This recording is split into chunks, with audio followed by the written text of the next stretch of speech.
Data următoare, când mai vezi pe OLX, mașină electrică pentru copii, funcțională dar nu ține bateria, să știi că e foarte ușor de rezolvat. This thing looks like a nightmare to work on. Nevertheless, this was an $11,000 Bentley. These cars were $200,000. It's definitely not the smallest of jobs in the world.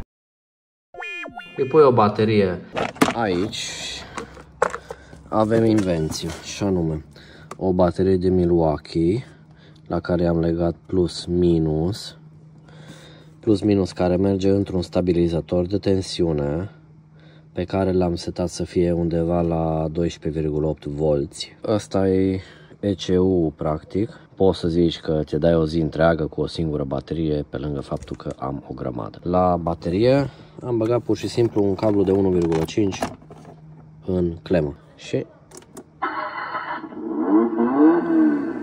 deci merge.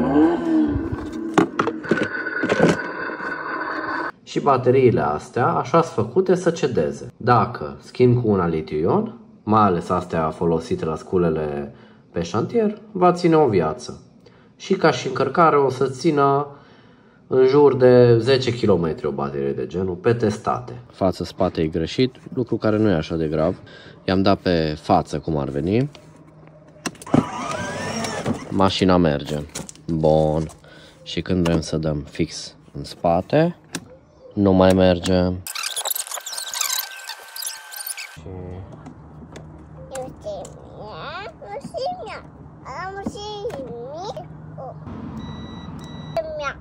Și nu face nimic. Deci când butonul îl avem în față, avem scurt. Pardon, nu avem scurt. Problema e că nu merge în spate, cum ar veni inversul. Da? Deci nu avem scurt în nimic. Dar dacă îi dăm pe direcția pe care mergea, atunci avem scurt.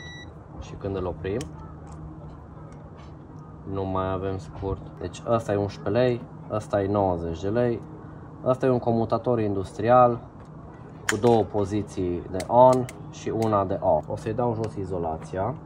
Nu are comunul împreună în comutatorul ăsta, ci separat. Așa că trebuie să facem o mică adaptare.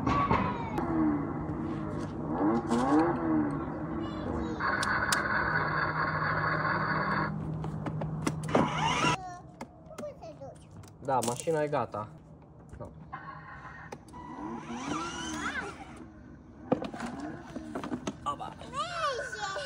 Cum ziceam, chestiile astea pot să ajungă să fie foarte scumpe. Da? Și chiar nu merită. 11 lei să dai pe ceva industrial, metalic, decât să dai 90 de lei, 130 de lei plus transport pentru o bucată de plastic care nu duce niciun amperaj. Trebuie să-ți dau o putere mai mare. Pentru fanii Audi, iarăși o variantă pe Audi, aceeași problemă, asta e boala lor cum ar veni, toate au problemă cu bateria. No, merge? Da, merge. E bun. Nu, apasă pe pedală, Antonia.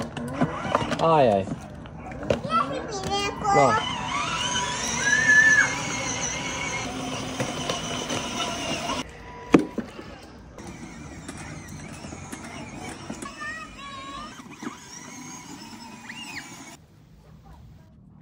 Așa că